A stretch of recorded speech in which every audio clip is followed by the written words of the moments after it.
So don't use regionalized names. Don't use your personal names because you can't sell yourself.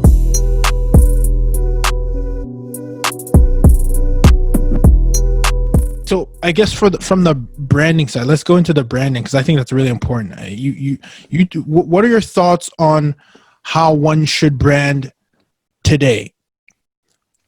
Are you talking about personal brand or? No, I'm talking about like incorporating a brand in a business because I think we're starting to see that a lot more. And because it sounds like you have a very niched community that's pretty much like this. And is that something that you would do? I guess to better ask the question, is that something you would do up front in the beginning, or is that something where you gather data, and then you kind of say, all right, I get it now. Let's just niche down and build a brand later, beginning or a little after? I build a brand before I launch it, and there's a process. There's definitely a process with a brand. A lot of people get this wrong, so it's a very important topic.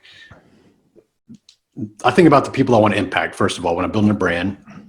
And I think about, what do these people want to say? What would they wear on a shirt? What would be their mantra? What would be the thing that they tell people they are or they belong to and proudly tell people they're belonging to? So for example, my business, 365 Driven, I could literally walk up to anybody, random person, and go, hey man, are you 365 driven? And they wouldn't know what I mean. They'd be like, days of the year and driven. Yeah, I am. And why would you say you're not? First of all, you'd be like, no, I'm not driven every day. I'm kind of a lazy ass. Like, so it's a mantra. I love it, by the way. It's a mantra. It's like, okay, hashtag 365 driven. Yeah. So I built something that people want to be a part of, because even me, like you and I, before we fired up this thing, Arate Syndicate is a group that I'm in with Ed Milet and Andy Frisella.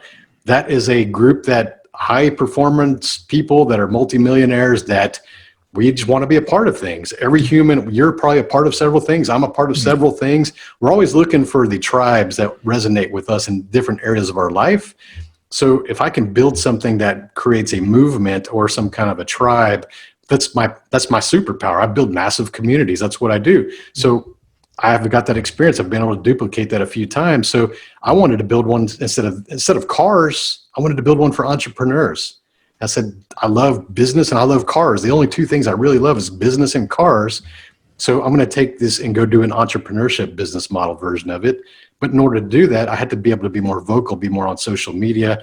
Like we talked about, being very uncomfortable doing these kind of things, getting on stage, getting on podcasts, getting a book out there. I had to be able to amplify my message across thousands of people, because one-on-one will only get you so far. So that's what I did, is I wrote the book and I said, okay, man, I'm branding the book. It's on the back. It says 365 Driven. Even if you look at the book cover, I want to show you, you probably didn't even catch this. Look at the little dollar, the number of dollar on there, the ID number. You see the dollar? Yeah. Oh, driven. That's 365 badass. Driven. See? That's badass. So it's embedded branding right there on the front cover. That's awesome. And so I'm very good at with branding, and I think about that. And I said, okay, I've got the mantra, and the domain name has to be available too, but like, don't go running down the road and before trademarks, and you need to make sure that all this stuff is available before you go down the road. So come up with the unique ideas, figure out which ones are going to be the mantra keywords, and never name something that's going to have a limiting factor in it. And here's a key. A limiting factor would have been calling this Tony Whatley. A limiting factor would have been calling this 365 Driven Small Business Owners. See, these are all limiting factors that are not necessary.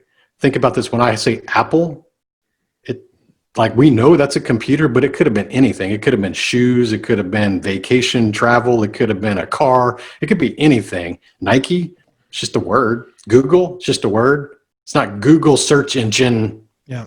Google search engine based in California. Like, it's so, like, I hate when people use like area names, like Houston Tire. It's like, well, do you just want to have business in tire? Yeah, because if I'm in Seattle, like, why the hell would I want to buy something from Houston Tire?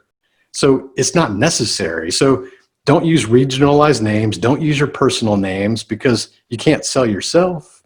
You can't pass the torch because the brand is you. That also tells me a lot about ego. When you name it after yourself, that's ego. It's pure ego. I want to be famous. I want people to know my name. Well, you know what? Everybody knows Elon Musk, and that's not the name of his company.